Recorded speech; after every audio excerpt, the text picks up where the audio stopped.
Mesdames et messieurs, bonjour, bon matin. Bienvenue à cette séance de la Commission de l'environnement. Nous sommes le 12 septembre 2024 en direct de l'Hôtel de Ville. Mon nom, c'est Joanie Belrose. C'est moi qui présiderai la séance ce matin. Je suis accompagnée des membres élus de la Commission, Madame Catherine Boileau, Monsieur Marc Deneau et Monsieur Claude Charon. Merci d'être là. Il y a aussi comme membre, ben pas comme membre, mais comme élus municipaux, il y a Mme Geneviève Laroche à l'arrière et il y a Nancy Robichaud en ligne avec nous. On m'a dit que ce matin, c'était la journée des élus municipaux. Donc, je vous souhaite une bonne journée. Je ne sais pas qu'est-ce que ça veut dire si on recevra quelque chose par la poste, mais bonne journée, chers collègues. Ou un courriel, peut-être. Du côté de l'administration, on est bien accompagné. J'ai à ma droite Mme Véronique Anger, directrice adjointe. Générale adjointe, pardon. À ma gauche, Mme Ingrid Dubuc, directrice du Bureau de l'environnement, accompagnée aussi de Mme Chantal Pelchat et de Daniel Blouin pour le dossier qui nous intéresse aujourd'hui.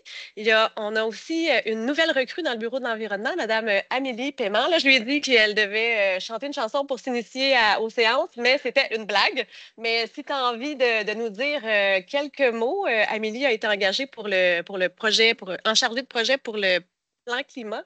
C'est un dossier qu'on va revoir à la commission au mois de novembre. Donc, bienvenue dans l'équipe et si tu veux te présenter. Bonjour, merci. Je suis Amélie Paiement. Je viens d'arriver en poste comme chargée de projet en changement climatique. Je vais principalement m'occuper de la réalisation puis la mise en œuvre du plan climat pour la ville de Sherbrooke. Merci d'être là.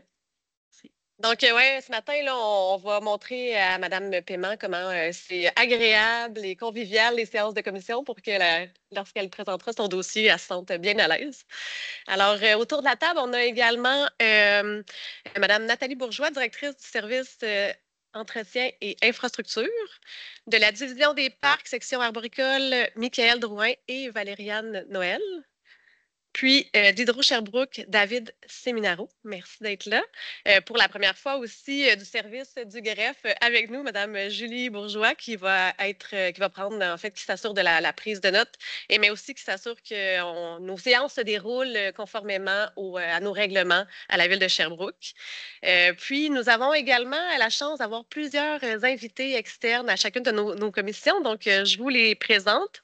De l'Association citoyenne des espaces verts de Sherbrooke, Mme Lucie Desgagnés. Du Conseil régional de l'environnement de l'Estrie, M. Alexandre Demers. Habituellement, nous avons de la santé publique, Mme Anaïs Ferret, mais elle avait un conflit d'horaire, mais sachez qu'elle participera à nos prochains ateliers des groupes de partenaires, donc toujours bien impliquée. Même chose pour l'initiative sherbrookoise en développement des communautés avec M. Angers Trottier et Mme Bilodeau qui ont participé assidûment à nos séances de commission. Et puis, en ligne, nous avons également de l'Université Bishop, Mme Elisabeth Levac. Merci à tout le monde d'être là. Merci aussi à ceux et celles qui suivent les travaux des commissions, que ce soit en présence à l'Hôtel de Ville ou qui les écoutent en rediffusion. Merci également aux journalistes qui sont présents avec nous de donner de la visibilité à nos travaux, puis de transmettre l'information à la population. Je vous rappelle que les séances sont consultatives. Ça nous permet d'avoir un espace pour travailler les dossiers, discuter en profondeur. Dans le fond, notre rôle, c'est de porter des recommandations au conseil municipal pour ensuite faciliter la prise de décision. Donc, à l'ordre du jour, aujourd'hui, nous avons un seul dossier. C'est notre politique de l'arbre et du verdissement. Nous allons présenter la version finale. Ça veut dire que le dossier cheminera ensuite au conseil municipal pour son adoption. Alors, la séance est ouverte. Est-ce que l'ordre du jour vous convient, chers collègues? Super. On a également la lecture et le dépôt du procès-verbal numéro 3 du 16 mai 2024. Conforme à nos échanges, super. Sans plus attendre, je donne la parole à Mme la directrice. Nous avons 60 minutes, mais comme c'est notre seul dossier, on aura le temps. Et je suggère qu'on prenne les questions, commentaires à la toute fin, comme c'est du contenu qu'on a vu déjà plusieurs fois. Ça va faciliter les échanges pour la suite. Merci beaucoup, Madame la Présidente. Donc, effectivement, aujourd'hui, voici le petit tour du jour de notre séance. On va débuter en résumant les étapes qui ont été franchies. On va poursuivre avec une synthèse de l'atelier de participation publique Ensuite, on va mettre en relief les modifications qui ont été apportées à la politique de l'arbre et du verdissement entre la version préliminaire du mois de mai dernier et celle-ci d'aujourd'hui à l'aide des nouveaux intrants qu'on a obtenus dans ce temps-là. Et on va terminer avec les prochaines étapes. Vous avez déjà présenté tous les acteurs qui vont participer à la présentation. Donc, on va s'interchanger le travail, Mme Pelchat, M. Blouin et moi-même. Les objectifs qu'on a avec vous aujourd'hui, c'est le dépôt de la politique de l'arbre et du verdissement. Et membres de la commission, la politique modifiée est bien entendu disponible à l'annexe 2 du sommaire décisionnel. Ce qu'on vous présente, c'est le résumé de cette politique-là. Si je poursuis avec les étapes franchies, donc on le rappelle qu'il y a 2 jalons et 2 livrables à cette démarche-là. Le premier livrable, c'est une politique de l'arbre et du verdissement, celle qui est remise en version modifiée aujourd'hui. Cette politique définit les orientations à haut niveau en lien avec la place de l'arbre et du verdissement. Notez, comme on l'a mentionné, qu'une activité de participation publique s'est déroulée entre le dépôt et la version préliminaire. En fait, le dépôt de la version préliminaire et la version finale. Et cette version finale-là va cheminer au conseil municipal. Et entre-temps, et la mise en page, les mots de la mairesse, de la présidence, bien sûr, vont être ajoutés. Donc, la version que vous avez dans votre sommaire décisionnel n'est pas encore prête à être sur les internets. Ce sera fait lors de l'adoption du conseil municipal. Ensuite, la deuxième phase, c'est l'élaboration d'un plan d'action qui est aussi prévu dans le deuxième temps. Donc ici, c'est travailler une échelle plus fine, celui des opérations et des projets. On va approfondir le diagnostic dans le but de présenter un plan d'action spécifique. Donc, c'est ce qu'on va s'affairer à faire, qu'on a déjà commencé en prévision du dépôt du plan d'action au niveau de l'été prochain. Un petit rappel des étapes qui ont été franchies à ce jour et qui ont permis d'élaborer la politique. Donc, on revient sur des informations qui ont déjà été présentées lors de la dernière commission de l'environnement au mois de mai dernier. On a commencé avec le portrait du territoire qui a été déposé en suivi de démarche. Ça a permis de caractériser le territoire, sa canopée, ses îlots de chaleur et d'en faire un portrait statistique et cartographique. Ensuite, le diagnostic. Ça a permis d'évaluer nos pratiques, de se comparer, de nommer les freins et les leviers et ça a permis d'identifier les grands enjeux et les engagements. La politique de l'arbre, ça se veut un document concis et accessible à la population. Il comprend le portrait, les objectifs, la vision et les engagements. On se souvient aussi que tôt dans la démarche, on a fait ici adopter 3 objectifs pour la politique de l'arbre et du verdissement qui est sous le nom de l'acronyme PAV, si vous voyez cette référence-là dans la présentation. Premier objectif, c'est de maintenir la forêt urbaine. Le second, c'est de bonifier la forêt urbaine. Et finalement, c'est de réduire les îlots de chaleur. Monsieur Blouin, je vous passe la parole pour le portrait du territoire. Oui, bonjour. Je vais poursuivre avec des résultats du portrait du territoire qui ont déjà été présentés à plusieurs reprises, notamment lors de la dernière commission du 16 mai. Donc, dans le cadre de la démarche, on a réalisé une cartographie des différentes occupations du sol. Ça nous a permis de développer une connaissance inédite du territoire. Donc, lorsqu'on s'intéresse particulièrement au périmètre urbain, on observe un indice de canopée de 42 %. Donc, c'est un indice qui est assez élevé lorsqu'on se compare à d'autres municipalités de taille similaire. Il y a plusieurs raisons qui sont liées à ça, entre autres que le développement urbain n'est pas complètement consolidé sur notre territoire, mais également que notre contexte régional des Appalaches, où il y a plusieurs espaces résiduels en raison de la topographie, ça fait qu'on a plusieurs zones boisées qui ont été conservées. On pourrait aussi penser que c'est seulement lié à la culture de l'arbre qui fait que les gens ont préservé des arbres sur leur terrain et les ont entretenus. Sinon, on a aussi 18 % du périmètre urbain qui est représenté par des espaces végétalisés. Donc, ces espaces végétalisés-là, ça comprend des parcs, des espaces gazonnés devant des institutions, etc.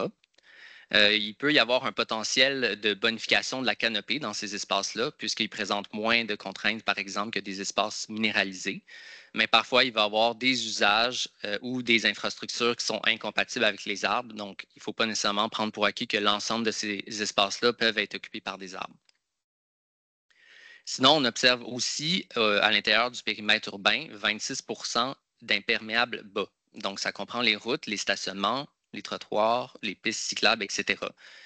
Donc, c'est plus du quart de la superficie du territoire. Ces surfaces imperméables-là sont beaucoup associées aux îlots de chaleur, mais aussi à des zones qui sont imperméables, donc où ça génère des coûts supplémentaires là, au niveau de la gestion des eaux pluviales. Puis finalement, les îlots de chaleur représentent 15% des périmètres urbains.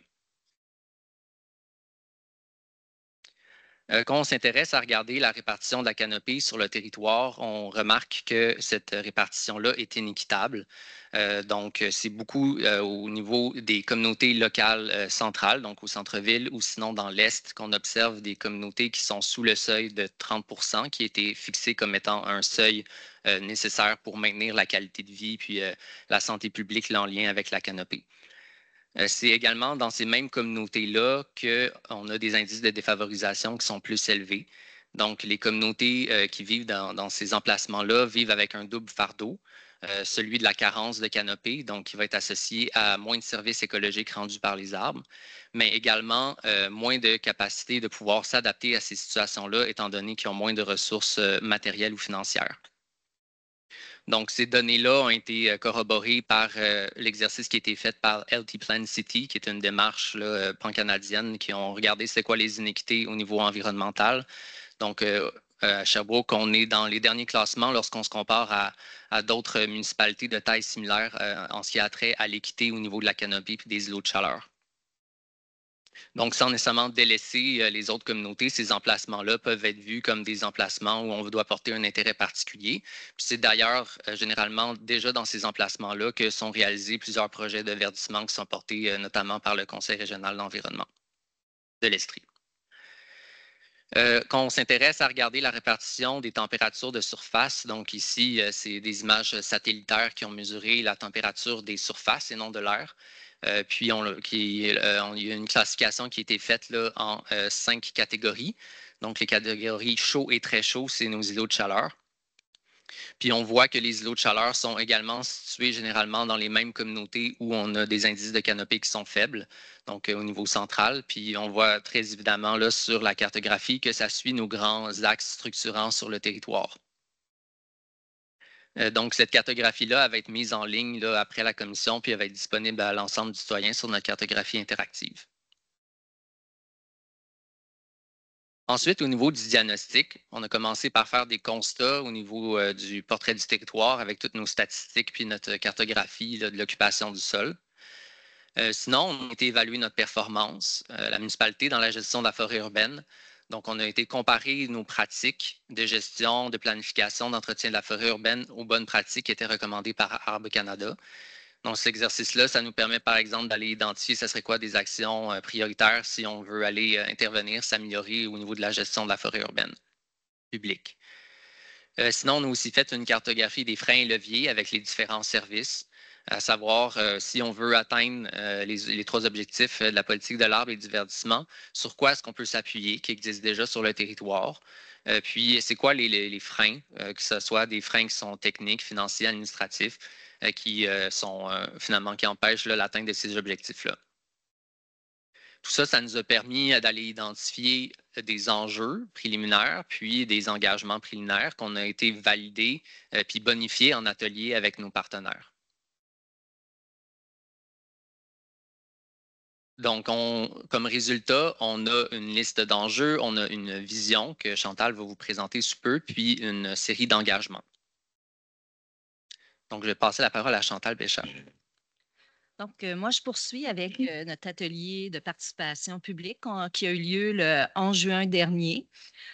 Préalablement à cet atelier, la population avait accès, on leur avait donné accès à la version préliminaire de la politique de l'arbre pour qu'ils puissent se préparer.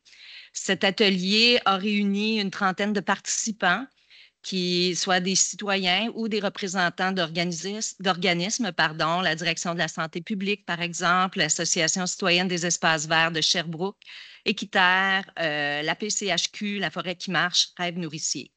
On avait 2 objectifs pour cet atelier de participation publique. Le premier, c'était de débuter un dialogue pour permettre une lecture des controverses potentielles liées aux questions liées à la question d'équité de la forêt urbaine, pardon.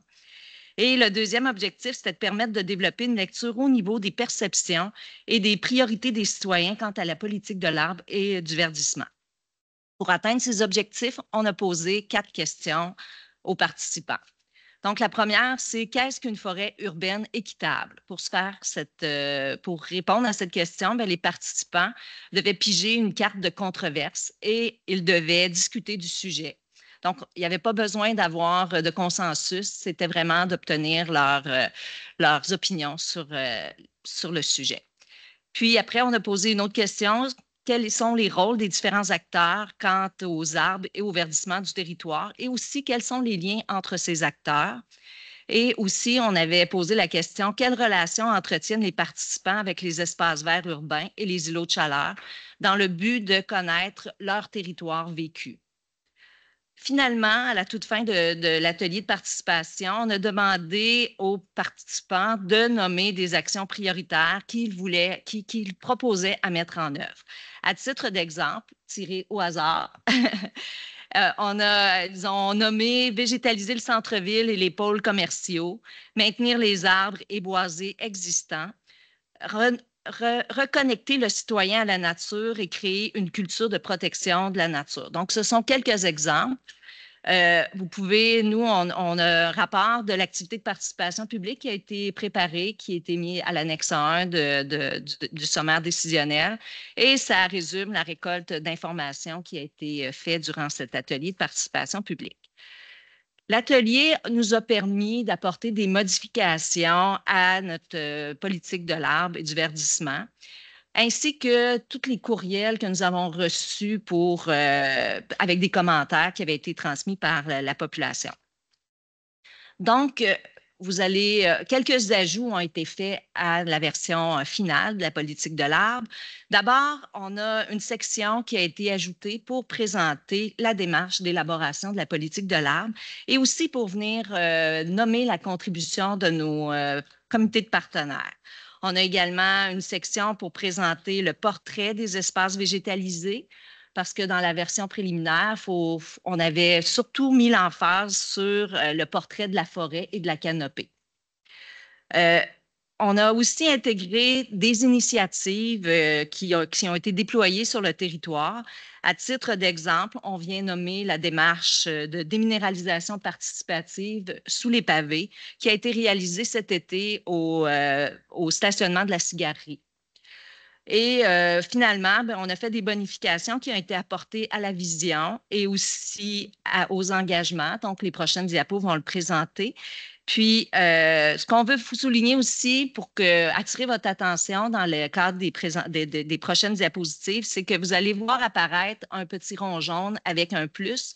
Ça vient signifier les modifications qui ont été apportées dans la politique de l'arbre et du verdissement. Donc, pour ce qui est de la vision de la forêt urbaine idéale, ce que nous vous avons présenté à la commission du 16 juin dernier, c'est qu'elle est basée sur 3 axes. Le premier, maximiser les retombées sociales. On entend par ça que les arbres et la verdure sont répartis de façon équitable sur le territoire afin d'assurer que tous ont accès à des services écologiques qui sont nécessaires à leur qualité de vie, et en particulier chez les personnes vulnérables aux aléas climatiques comme les vagues de chaleur. Pour ce qui est d'adapter la ville et ses infrastructures, bien, les arbres sont vus comme des infrastructures vertes au centre de l'aménagement du territoire, puis ils cohabitent aussi avec l'ensemble des infrastructures et des autres usages qu'on peut retrouver en ville. Et miser sur la biodiversité, ça signifie qu'on veut avoir une forêt urbaine et des espaces verts qui sont en santé, plus résilients et diversifiés face aux multiples menaces. Ce que nous avons apporté comme modification à cette vision, qui est un peu plus détaillée, eh bien, lorsqu'on parle de maximiser les retombées sociales, ce que les activités de participation publique ont permis d'ajouter, c'est qu'il doit y avoir un arrimage entre le verdissement et les arbres aux infrastructures de transport actif. On doit aussi noter l'importance du verdissement pour créer un sentiment d'appartenance Et on remet également l'accent sur la sécurité alimentaire pour des aménagements comestibles. 2 autres ajouts ont été faits aussi aux 2 autres axes. C'était de rappeler le lien avec l'adaptation au changement climatique et la diversité des stratégies auxquelles on doit s'appuyer, soit en tenant compte de l'espace, des contraintes et des ressources disponibles pour l'aménagement d'arbres et d'espaces végétalisés. Je laisse la parole à Daniel. Je poursuis avec les engagements, sous-engagements, puis je vais mettre l'accent sur les modifications qui ont été apportées. Donc, au niveau de l'engagement viser une forêt urbaine et un verdissement équitable, il y a juste eu des allègements au texte. Donc, essentiellement, c'est la même chose qui a été présentée lors du 16 mai. Donc, on veut miser sur l'approche 330-300 pour aménager le territoire, puis déterminer c'est où les interventions prioritaires à réaliser pour que notre ville soit équitable. Donc, je rappelle, le 330-300, c'est 3 arbres visibles en tout temps, 30 de canopée par quartier, puis 300 mètres de distance d'un îlot de fraîcheur d'1 hectare et plus pour l'ensemble de la population. On veut aussi augmenter les capacités des communautés à faire face aux épisodes de chaleur. On veut soutenir les initiatives collectives qui maximisent les retombées sociales du verdissement. Qu'est-ce qu'on veut dire par retombées sociales? On veut dire d'aller cibler des lieux de rencontre pour contrer l'isolement. On veut parler d'aménagement comestible pour le lien avec la sécurité alimentaire. Puis on veut parler aussi de lieux récréatifs et sportifs pour avoir des milieux de vie en santé. Sinon, on veut favoriser, soutenir des projets qui contribuent au développement des communautés.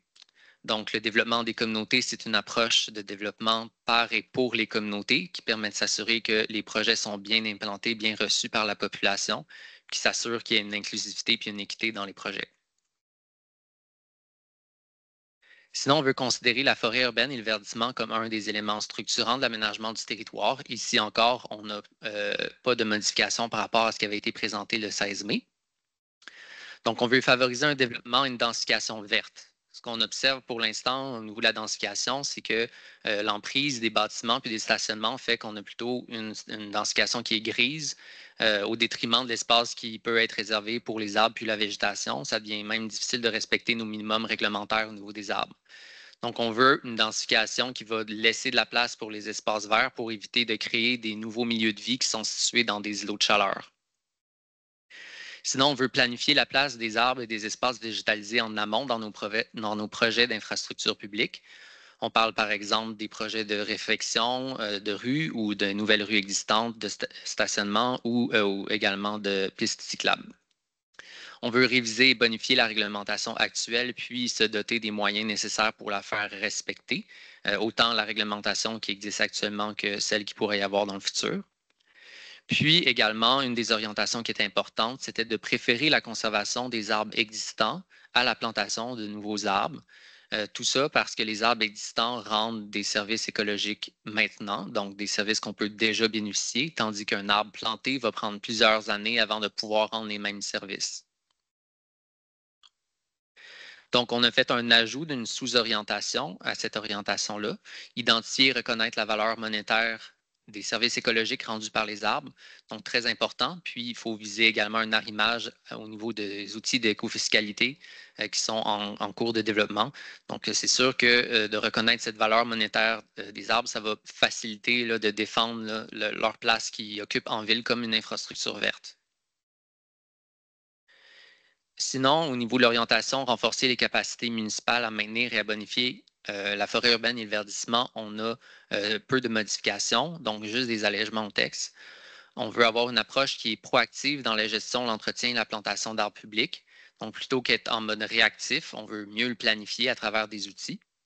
Puis tout ça, ça va nous permettre d'aller réduire nos différentes vulnérabilités ou menaces qui pèsent sur la forêt urbaine publique. Puis également, à terme, c'est le genre de démarche qu'on est proactif qui permet de sauver sur des coûts, mais à long terme. Sinon, on veut encourager la coexistence des arbres avec les infrastructures urbaines. Tout ça, ça va passer à travers le développement de compétences, des outils, des collaborations, de formation. Il y a déjà des actions qui sont faites en ce sens, mais on veut poursuivre dans la même direction. On veut favoriser le verdissement avec des arbres de grand déploiement lorsque c'est possible, parce qu'on sait que c'est les arbres de grand déploiement qui nous rendent le plus de services, qui refroidissent plus les températures locales. Mais lorsque ce n'est pas possible, on veut aussi miser sur des stratégies alternatives. Il y a une diversité de stratégies sur lesquelles on peut s'appuyer, autant des arbres de plus petits déploiements, les arbres colonnaires, ou aller avec d'autres types de verdissement éphémère, qui peut être une option, verdissement avec des vignes verticales. Donc, on veut déployer l'ensemble des stratégies qui sont possibles selon le contexte. Puis ensuite, on veut aussi valoriser les arbres en fin de vie dans une approche d'économie circulaire ou pour favoriser la biodiversité. Donc, ça veut dire, par exemple, ces projets où on va aller valoriser les frênes locaux avec du mobilier urbain ou garder des arbres, des chicots morts dans nos parcs pour offrir des espaces pour la biodiversité au niveau aviaire. Donc, c'est déjà des choses qui sont faites, mais on veut aussi continuer dans cette même direction-là. Sinon, l'orientation impliquer la population dans la conservation de la forêt urbaine et le verdissement, elle a été légèrement modifiée. Donc, au départ, on parlait de sensibiliser et outiller l'ensemble des parties prenantes aux bienfaits de la forêt urbaine et le verdissement, ainsi qu'aux bonnes pratiques pour maintenir et bonifier ce patrimoine. Donc là, je mets l'accent, on parlait de sensibiliser et outiller, on parlait d'impliquer la population, mais on veut aller plus loin que ça. On veut contribuer à la création d'une communauté de l'arbre et du verdissement. Donc, c'est un changement de posture ici, c'est plus qu'impliquer. On sait que, en fait, la conservation de la forêt urbaine, le verdissement, c'est une responsabilité collective qui est portée par plusieurs acteurs qui veulent travailler ensemble. Donc, on pense que le rôle de la ville, ça peut être également d'avoir une place de créer du maillage, créer finalement des liens pour pouvoir favoriser un meilleur rayonnement là, finalement de la politique de l'arbre et du verdissement. Puis on a aussi parlé de l'importance d'avoir des ambassadeurs, que ce ne soit pas juste des organismes en verdissement, mais également d'autres propriétaires qu'on met de l'avant pour leurs bonnes pratiques, puis permettre d'aller contaminer là, finalement d'autres personnes qui pourraient vouloir aussi suivre cette nouvelle direction. Donc, sinon, on poursuit avec sensibiliser et outiller l'ensemble de la population aux bienfaits de la forêt urbaine et le verdissement. Les sondages qu'on avait réalisés là, en amont de la politique démontraient que les gens étaient déjà assez bien sensibilisés aux bienfaits des arbres, mais il faut continuer à faire ce travail de sensibilisation-là, en particulier pour les gens qui sont moins au courant. Puis après ça, on veut aussi mobiliser les propriétaires privés à participer aux efforts de verdissement. On le rappelle, notre forêt urbaine, elle est en grande partie, c'est 78% qui est située sur des terrains privés. Donc, c'est sûr qu'il va falloir travailler avec des propriétaires privés là, si on veut aller bonifier et conserver notre forêt urbaine. Puis finalement, au niveau de la dernière orientation, acquérir des connaissances pour innover dans les pratiques municipales. On maintient le cap, la direction qu'on avait présentée dans la version préliminaire. Donc, on veut continuer à approfondir nos connaissances de la forêt urbaine cherbourgoise avec des approches novatrices, mais aussi accessibles. On parle, par exemple, d'approfondir certaines composantes d'un diagnostic. Ça pourrait être au niveau de la diversité fonctionnelle de la forêt urbaine, comment est-ce qu'on peut améliorer la résilience de cette forêt-là au changement climatique. On veut aller explorer des méthodes de verdissement qui vont aller maximiser les retombées en services écologiques sur le territoire. Donc ici, on fait référence aux infrastructures vertes qui vont avoir un rôle important là, dans la gestion des eaux pluviales. Puis enfin, on veut mettre à jour et développer des indicateurs de suivi de la démarche, donc pour s'assurer qu'on atteint nos objectifs de performance en lien avec la politique de l'arbre et du verdissement. Donc, je vais passer la parole à Ingrid. Merci, M. Blouin, Mme Pelchotte. Donc, quelles sont les prochaines étapes pour la PAV? Donc, aujourd'hui, on vous a présenté la version modifiée de la politique de l'arbre et du verdissement. Les équipes, comme j'y faisais référence un peu plus tôt, vous l'avez dans l'encadré rouge, ont déjà débuté le diagnostic approfondi. Mais peut-être pour la compréhension de tous, qu'est-ce qu'un diagnostic approfondi? L'idée derrière ça, c'est de faire un diagnostic en fonction du territoire vécu. Donc, dans la prochaine étape, c'est de se rapprocher des gens de la communauté pour comprendre comment se vit le territoire pour que les interventions représentent, les propositions d'intervention représentent la réalité. Toujours dans nos prochaines étapes, dans un avenir quand même plus rapproché, il y a 2 ateliers qui sont prévus avec les partenaires pour le diagnostic approfondi, donc le 24 septembre et le 21 novembre prochain. Et il y aura un retour pour présenter les résultats de ce diagnostic-là à la commission, bien entendu, qui vraisemblablement sera en février 2025, considérant qu'en janvier, il n'y a pas de commission, tout simplement. Donc, concrètement, aujourd'hui, je me permets de prendre le temps de lire la recommandation, c'est d'adopter le document intitulé Politique de l'arbre et du verdissement, daté du 14 août 2024, porté par le Bureau de l'environnement et qu'il soit annexé à la présente résolution pour en faire partie intégrante. Excusez-moi, Madame la Présidente, mais en fait, moi, je pense que c'est de recommander au conseil municipal d'adopter. Je pense qu'on a un peu un plus. Vous avez tout à fait raison. Merci, Mme Bourgeois. Que les commissions recommandent n'adoptent pas. Donc, ça fait le tour de la présentation. Peut-être avant de donner la parole aux questions, aux commentaires de mes collègues, j'aimerais revenir sur l'atelier de participation publique qui a eu lieu le 11 juin dernier, en fait, parce que c'était la tenue de notre... Tu sais, les commissions, on est obligé de tenir des journées bilan des activités où on fait comme une assemblée générale annuelle de commissions et on présente l'ensemble de nos actions. Et puis, j'ai trouvé que c'était très opportun, compte tenu qu'on avait travaillé pendant toute l'année sur la politique de l'arbre et du verdissement, de mettre l'emphase sur une activité où, puis il y avait aussi des activités un peu plus ludiques, là, où les gens étaient amenés à entendre les travaux de la commission, mais aussi à s'exprimer sur la politique de l'arbre et du verdissement. Donc, c'était une activité un peu...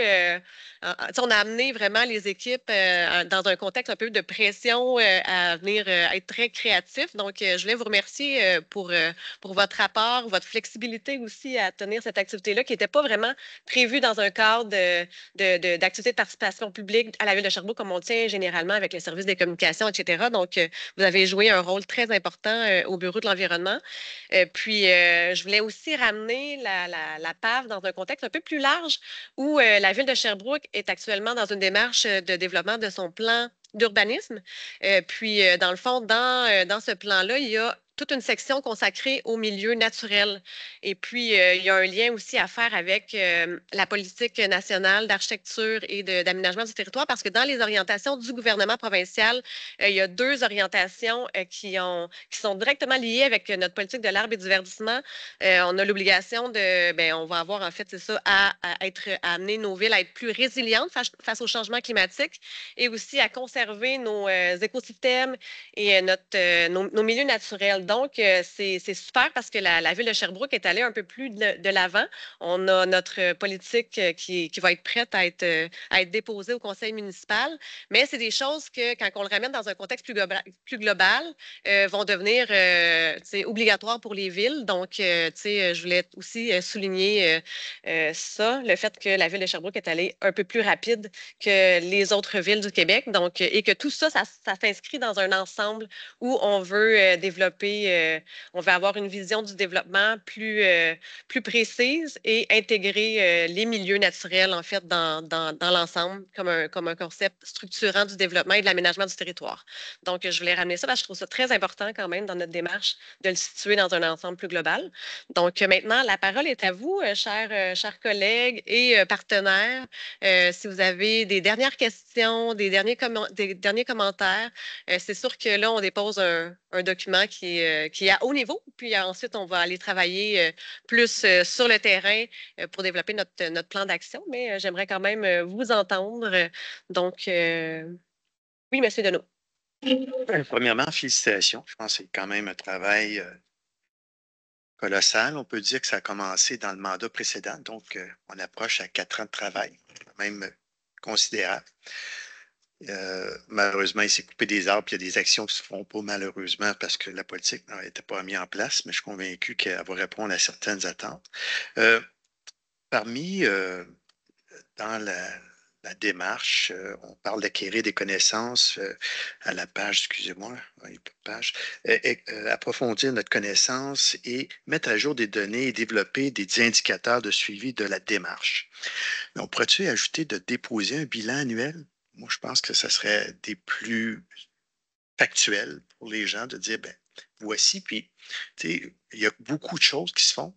Puis malheureusement, bien des fois, c'est de ramasser tout ça, autant des parcs, Hydro-Sherbrooke, tous les autres partenaires, qu'est-ce qui se fait dans le contexte ou dans le giron de l'administration publique. Là.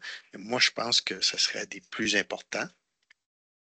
Attendez un petit peu.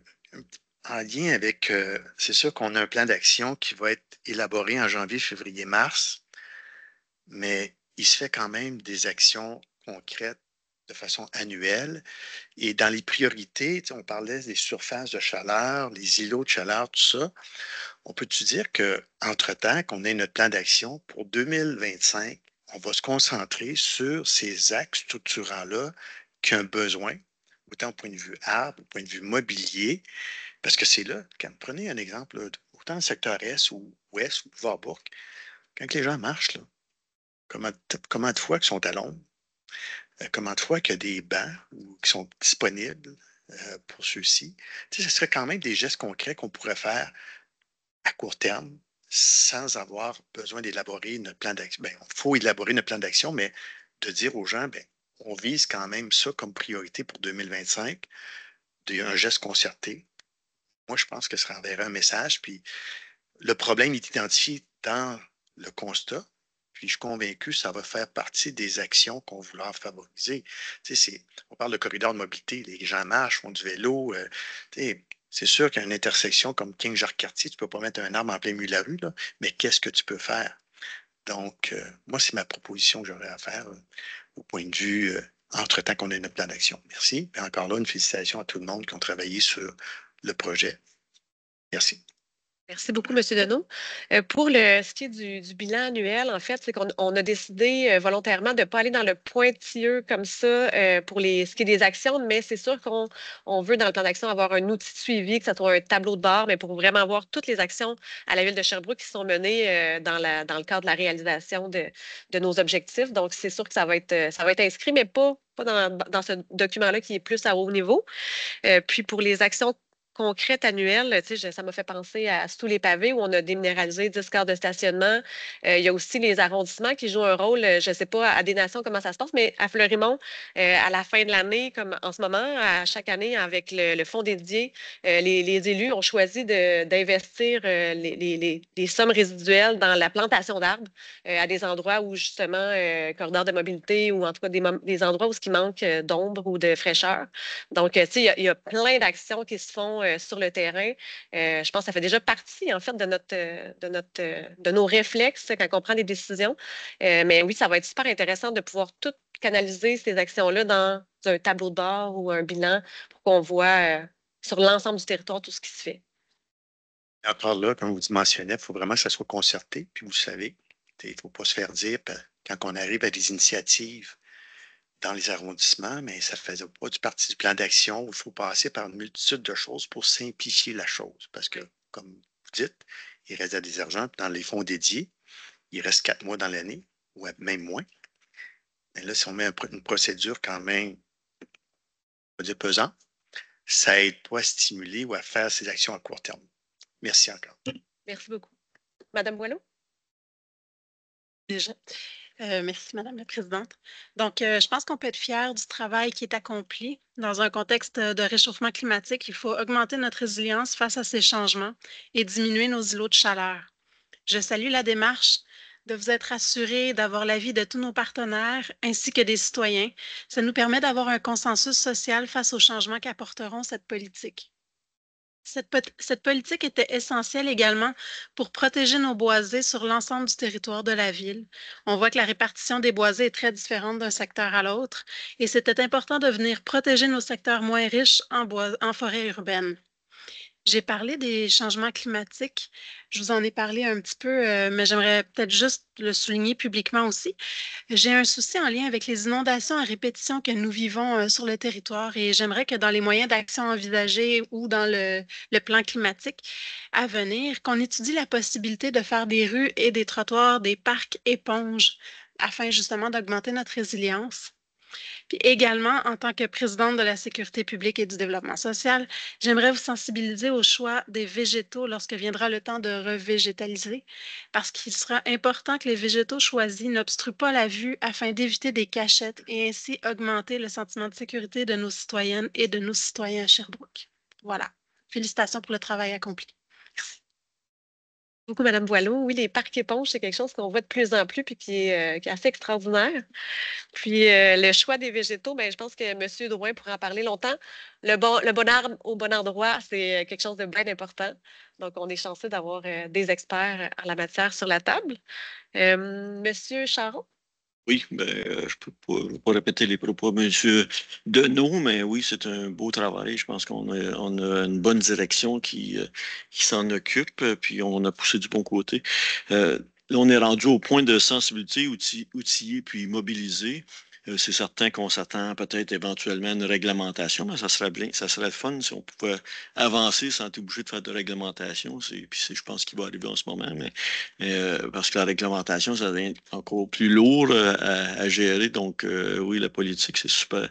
L'implication citoyenne, je regardais, on a impliqué beaucoup des organismes, mais l'implication citoyenne, je trouve qu'elle est difficile. C'est difficile d'aller chercher le citoyen moyen pour l'impliquer dans un dossier de même, mais ça serait fun de trouver peut-être une façon d'aller chercher, puis d'aller chercher des inputs, qui se sentent impliqués aussi. Merci. Le citoyen, c'est plus facile ou plus intéressant de s'impliquer dans des actions concrètes. Tu sais, le projet Sous les pavés, la première journée, il pleuvait, il faisait vraiment pas beau, il ventait, il faisait froid, puis on était une trentaine quand même de gens motivés à déminéraliser. Fait que je pense que c'est plus dans les actions sur le terrain, puis ça crée aussi une opportunité de créer des liens avec socialiser, donc c'était super agréable, même si la température n'était pas au rendez-vous. Fait que je pense que ça va être plus facile dans les actions de mobiliser les gens. Merci. Est-ce que Madame Laroche, vous vouliez dire un mot? Je ne sais pas s'il y a des partenaires qui voulaient s'exprimer, mais j'ai un petit mot à dire, ça ne sera pas très long. Allez-y. OK, j'y vais. En fait, je suis extrêmement contente qu'on en vienne à cette étape-ci d'adoption, de recommandation d'adoption de la politique de l'arbre. Je pense que ça fait longtemps qu'on en parle, ça fait longtemps que les gens le demandent. Je pense que Sherbrooke, on l'a toujours dit, elle est reconnue pour être une ville verte et c'est ce qu'on veut préserver. Donc, pour moi, l'arrivée de la politique de l'arbre aujourd'hui, c'est un premier gros pas, en plus du plan nature qu'on a déjà mis en place aussi. C'est sûr qu'avec mon chapeau, puis vous l'avez bien exprimé, Mme Belrose, dans votre petit mot, là, mais pour moi, c'est une première étape importante. Mais avec le travail qu'on est en train de faire sur le plan d'urbanisme, il reste tout le morceau d'attacher tout ça, puis de le rendre concret. Puis c'est la prochaine étape avec des actions concrètes de la réglementation. C'est ce qu'on va devoir mettre en place pour l'actualiser, qui est vraiment important pour la suite. Donc, par rapport au plan d'urbanisme, justement, on est en train de faire toutes ces réflexions-là. On est en consultation en ce moment. Fait que je tenais à prendre le petit moment que j'ai là pour vous dire qu'il y a encore beaucoup de place pour vous exprimer, pour influencer le plan d'urbanisme, parce qu'on est encore en amont de la rédaction. Donc, en octobre, il y aura une grande soirée de participation publique. Mais d'ici là, il reste une fin de semaine là, jusqu'à dimanche pour aller sur le site. Si vous faites plan d'urbanisme Ville de Sherbrooke, vous allez voir qu'il y a une section pour la participation publique et il y a questionnaire en ligne. Tous les citoyens sont invités à remplir ce questionnaire-là. Vous avez jusqu'à dimanche et ça nous donne vraiment des belles pistes en amont pour travailler notre plan d'urbanisme. Et je pense que le verdissement, la présence d'îlots de verdure, de lutte aux îlots de chaleur va être extrêmement importante pour la suite de notre développement. Donc, n'hésitez pas à aller vous exprimer, à prendre cette possibilité-là qui vous était offerte. Et bravo à toutes les équipes là, en terminant, parce que c'est vraiment un beau travail qui a été fait avec la politique de l'arbre. Merci aux partenaires d'avoir été là. Je suis très contente et j'ai hâte de voir la suite. Merci, Mme Laroche. Donc, vous dites que le questionnaire en ligne, on a jusqu'à dimanche? Puis ensuite, il y aura une autre activité plus... Ensuite, il y a vraiment une activité de participation publique qui va être annoncée sous peu là, en octobre, où là, tout le monde et toute la population est invitée. Mais on voulait avoir les réflexions des citoyens sur toutes les thématiques, là, autant le verdissement, la mobilité, la densification, en amont de notre soirée de consultation publique pour se préparer. Merci beaucoup. Puis bien sûr, c'est ça, cette grande consultation-là qui est beaucoup plus large, mais qui inclut les milieux naturels, viendra aussi alimenter les travaux de plan d'action. Est-ce que, Mme Robichaud, vous vouliez dire quelque chose, poser une question en ligne? Je ne sais pas si vous êtes... En fait, il y a beaucoup de choses qui ont déjà été dites de la part de mes collègues. Moi, ce que j'ai aimé aussi, c'est que les gens ont souvent l'impression qu'on travaille en silo. C'est souvent ça qu'on se fait dire par les citoyens. Mais là, on voit que les premiers objectifs font référence à certains objectifs de la politique du sport qu'on a vus. d'avoir accès à des milieux proches de chez nous là, pour différentes activités puis du boisé. Donc, effectivement, beau travail des équipes, beau travail des partenaires. Donc, sinon, je n'irai pas plus loin, là, mais je suis bien contente du travail fait. Merci beaucoup, Madame Robichaud. Oui, on avait été bien agréablement surprise quand on a fait les consultations pour la politique du sport et du plein air et de l'activité physique, de voir à quel point l'importance des boisés, des milieux naturels était importante quand on fait du sport, quand on mobilité active. Donc, c'était quelque chose, un élément qui est ressorti beaucoup dans ces consultations-là, puis qu'on peut aussi s'en alimenter, en fait, pour cette politique-là. Il y a toujours un lien. Est-ce que ça va? Parfait. Là, je suis très protocolaire. J'ai commencé par les élus. Est-ce que nos partenaires, vous voulez vous exprimer sur la politique? Monsieur Demers? Oui, merci pour le droit de parole. Je vais moi aussi me joindre aux autres pour féliciter les équipes de la ville de Sherbrooke pour l'ensemble de la démarche qui a été réalisée jusqu'à présent, qui a mené à cette proposition de politique de l'arbre et du verdissement. Je vais aussi en profiter pour souligner comme quoi que j'ai apprécié voir les nouveaux ajouts qui ont été faits à la politique, notamment pour faire ressortir davantage le verdissement, parce qu'effectivement, dans la version précédente, on se concentrait beaucoup sur l'arbre. Et puis, je dois avouer comme quoi que je suis excité des prochaines étapes qui vont nous mener après ça à un plan d'action éventuellement. Donc, déjà, dans les prochaines semaines, on a des activités qui sont prévues auxquelles on participera. Et puis, j'espère que la population sherbrookoise sera derrière cette démarche-là aussi pour s'exprimer puis pour s'engager dans les actions concrètes. Alors, merci encore une fois. Monsieur Demers, c'est de votre implication tout au long de cette démarche-là qui n'est pas terminée. Madame Desgagnés?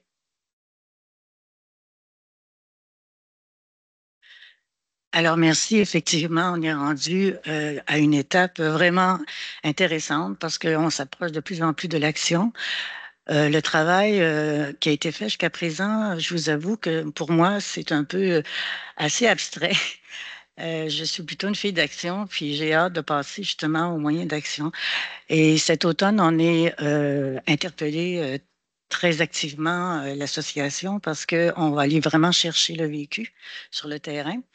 Et on espère avoir tout le support nécessaire. C'est bien parti avec le Bureau de l'environnement là-dessus.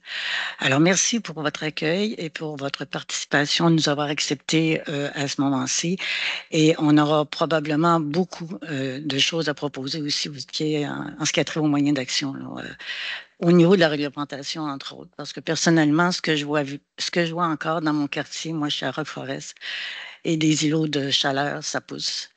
Les îlots de fraîcheur disparaissent et je pense qu'il y a un gros travail au niveau de la réglementation à faire à ce niveau-là. Et on le rappelle souvent, il y a beaucoup plus de boisés en terrain privé qu'en terrain public. Alors, il va falloir regarder comment, moi personnellement, la valeur monétaire qui est apparue, qui a été une modification, qui a été rajoutée, ça me satisfait énormément.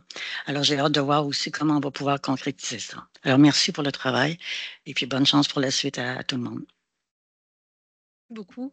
Et moi, je vous comprends tout à fait. Étant aussi une personne plus d'action, ça va être très stimulant de savoir concrètement qu'est-ce que ça va changer dans la vie des gens, de voir, c'est ça, la réalisation des actions. Ça va être beaucoup plus, c'est ça, beaucoup plus concret parce que là, on est vraiment toujours à haut niveau, donc on est encore au stade plus analytique que terrain. Donc, merci de votre participation.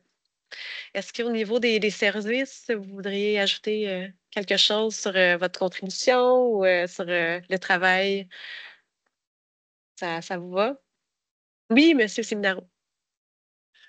Faire un petit peu de lien avec ce que Mme Desgagnés a dit un peu précédemment. J'ai eu la chance, évidemment, en tant que partenaire interne, de participer à des échanges avec Ingrid, Daniel et Chantal. Il y a un énorme travail de fond qui a été fait. Évidemment, j'en vois qu'une seule partie parce que c'est dans la portion où j'ai été impliqué moi-même. Mais plusieurs échanges, oui, philosophiques, mais aussi très, très techniques, beaucoup de vérification, beaucoup de validation avec ce qui se fait à l'extérieur. de chez nous, ce qui se fait ailleurs, les bonnes pratiques, les moins bonnes. Je suis très convaincu qu'on est en de bonnes mains avec ce qui est déposé là comme premier geste. Puis vous savez très bien qu'avec Hydro-Sherbrooke, notre relation avec l'arbre, elle est un peu différente que vous tous. On a juste à penser aux derniers événements là, du 9 août, là, où est-ce que les pannes qui ont été causées, c'est principalement à cause des arbres. Cette politique-là donnera effectivement des orientations aussi pour nous. Puis on a été considérés aussi dans tout ça, puis dans le plan d'action qui viendra. Je suis convaincu qu'on y trouvera chacun notre place. On l'a dit souvent, on n'est pas contre les arbres, au contraire, mais vous l'avez nommé un peu plus tôt, Mme Belle-Rose, la politique du bon arbre au bon endroit, en fait, qu'on emprunte sans gêne à Hydro-Québec, elle est très importante et on y croit beaucoup, en fait. Fait que ça fait partie d'une réflexion qu'on doit avoir sur l'aménagement du futur, mais aussi qu'est-ce qu'on fait avec l'existant. Mais bravo pour ce qui a été déposé aujourd'hui. C'est très encourageant pour la suite. Beaucoup. Pour nous, c'était super important d'avoir quelqu'un d'Hydro-Sherbrooke sur la table aussi parce que justement, comprendre votre expertise, vos enjeux, puis de voir comment on peut faire en sorte que l'arbre ne vienne pas en compétition avec un autre enjeu ou une autre infrastructure, mais de voir comment tout ça peut coexister du mieux possible. Donc, c'était super important de vous avoir parmi nous. Merci beaucoup. Madame Anger? Oui, merci. Donc, je voulais vraiment féliciter l'ensemble des équipes qui ont participé à la politique de l'arbre parce que c'est un travail qui va emmener la ville aussi à verdir davantage son territoire.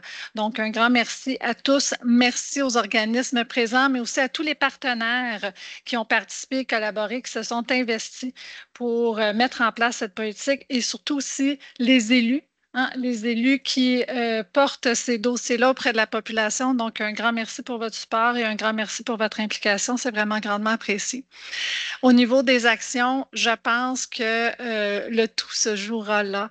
Donc, grâce à cette politique-là, on va commencer à se donner des orientations plus précises et des alignements pour pouvoir mettre en place concrètement des actions, notamment avec le 330-300 qui va permettre de le concrétiser sur le territoire de façon beaucoup plus, je veux dire, avec beaucoup plus d'ampleur. Donc, on va aller chercher l'amplitude par les actions de tout ce qu'on peut faire. Et dans le plan d'urbanisme, effectivement, ce sera pris en considération dans l'organisation spatiale du territoire, comment on va être en mesure de l'appliquer. Parce qu'effectivement, il n'y a pas de concurrence entre la croissance du logement, la croissance des développements, la protection des milieux naturels, la politique de l'arbre, la mobilité active. Donc, tout ça, ça va ensemble. Et si on fait de l'aménagement du territoire de façon intelligente, on va atteindre les objectifs de l'ensemble des parties prenantes. Donc, un grand merci à tous. Merci beaucoup, Mme Anger.